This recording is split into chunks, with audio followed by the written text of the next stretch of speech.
선크림은 중요하죠. 그러니까 그런 얘기 있어요. 아무리 비싸고 좋은 고가의 화장품이라도 선크림보단 좋지 않다. 원장님, 그럼 원장님 선크림 뭐 쓰는지 한번 보여주실 수 있나요? 지금 가지고 있진 않은데 저는 어쨌든 밖에 나가지 않기 때문에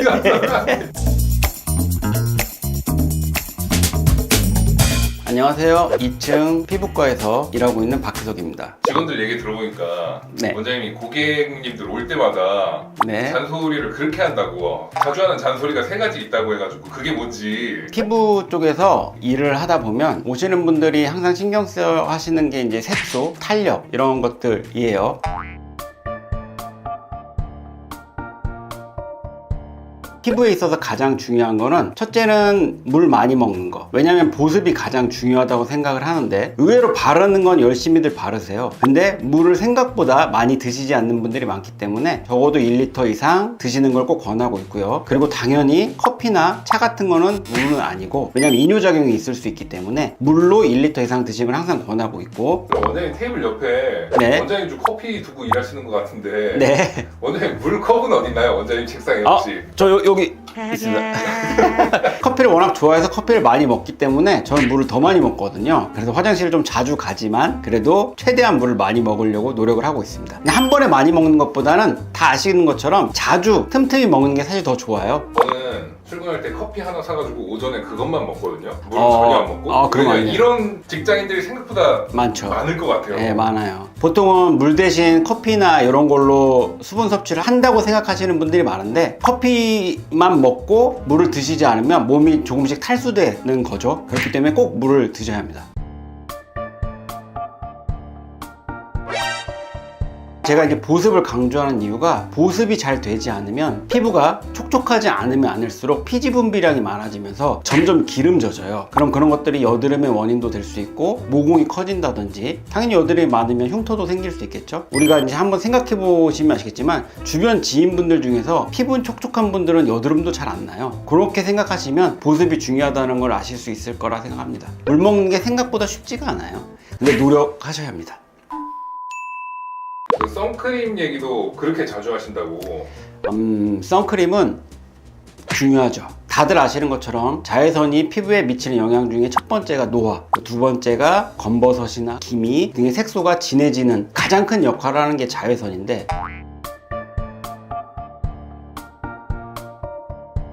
이 자외선을 차단하는 방법이 결국은 선크림 밖에 없잖아요. 그리고 선크림이 하루에 한 번 바르는 분들도 의외로 많으신데, 선크림이 한 번 바르면 한 3시간에서 6시간 정도 가게 돼요. 그렇기 때문에 저는 적어도 2번 이상, 아침에 한 번, 햇볕 강한 곳에 나갈 때 꼭 덧바르는 거를 권하고 있고요. 화장대에 바르는 게 힘드시다면 요즘은 선스틱이라든지 스프레이, 쿠션에도 많이 있고 방법은 좀 다양하니까 그거는 자기만의 방법을 찾아보는 게 좋을 것 같습니다. 좀 타이트하게 얘기하시는 원장님들은 3시간 간격으로도 하라고 하시긴 하는데, 저는 그 정도까지는 아니고요. 최대한 할 수 있는 데까지 하시라고 얘기 드리고 있습니다. 선크림 바르면 아무래도 이게 좀 기름지다고 해야 되나? 그런 느낌이 있잖아요. 있죠. 그걸로 인해서 피부에 안 좋거나. 그러니까 그런 얘기 있어요. 아무리 비싸고 좋은 고가의 화장품이라도 선크림보단 좋지 않다는 얘기를 실제로 화장품 업계 분들이 많이 하세요. 그래서 만일 그런 약간 오일리하거나 뭔가의 문제로 피부가 영향을 받는다 해도 선크림을 발라서 자외선을 차단하는 게 더 중요하다. 원장님, 그럼 원장님 선크림 뭐 쓰는지 한번 보여주실 수 있나요?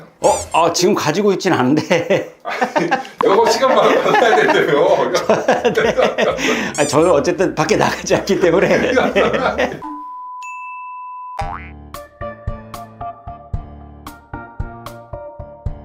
또 이제 얘기를 드리는 거는 비타민에 관한 이야기예요. 예전보다도 요즘은 건강기능식품 쪽이 많이 발전해서 제품이 진짜 넘쳐나고 있죠. 저는 뉴트리라이트라는 제품을 지금 먹고 있어요. 본인이 이제 골라서 맞는 거를 드시는 걸 저는 항상 추천하는데, 여러 가지 이유가 있겠지만 비타민 자체 효과가 우선 몸이 늙는 거, 또 피부가 늙는 걸 어느 정도 좀 늦춰주는 역할이 있기 때문에 항상 저는 비타민C, 종합 비타민 등 권하고 있고요. 그리고 또 비타민C의 역할이 콜라겐이 생성되는데 재료 역할을 역할을 하기 때문에 또 비타민C를 먹는 게 필요하고, 또 비타민C가 중요한 거를 우리 화장품 쪽에서도 알 수 있는 게 비타민C 농축액들이 보통 대부분 다 고가예요. 그리고 또 다른 역할 중에 하나가 색소가 생성되는 걸 억제하는 효과가 있기 때문에 비타민C는 건강 면에서도 피부 면에서도 모든 면에서 좀 중요하게 생각해서 항상 잘 드시는 걸 권하고 있습니다. 비타민제가 네. 약간 그 피로 회복제랑 플러스된 개념으로 아. 굉장히 고농도를 이렇게 피로 회복제처럼 때리는 그런 제품이 있잖아요. 네. 비타민을 그렇게 강하게 맨날 먹으면은 네. 더 좋은 걸까요? 그게 이제 회사마다 이 성분이 다르니까 제가 다 일괄적으로 얘기할 수는 없지만, 비타민 C 같은 경우에는 실제로 메가요법이라는 게 있어요. 우리가 보통 시중 제품들이 1000mg을 하루에 한 번 먹는 걸 권하는데, 저는 사실 그게 좀 부족하다고 생각하고 하루에 한 두세 번 정도 복용하는 걸 권하고요. 메가요법이라는 건 하루에 6g에서 10g, 그러니까 6알에서 10알 정도죠. 요거를 먹는 그런 요법들이 있는데 저는 효과 있다고 생각합니다. 비타민은 이게 약하고는 다르기 때문에 용량이 좀 과해져도 어느 정도 이상을 넘어가면 몸에서 알아서 배출을 해요. 그래서 대부분의 크게 문제는 없기 때문에 많이 드시는 건 상관없지만, 말씀하신 것처럼 고용량 나오는 것들이 진짜 고용량이 아닐 수도 있고요. 그냥 어제 광고 멘트니까. 그리고 실제로 저는 가격이 비싸다면 굳이 그런 것들을 드실 필요까지는 없고, 그냥 괜찮은 제품 찾아서 정해진 용량보다 좀 많이 드시는 것도 좋다고 얘기 드리고 있어요.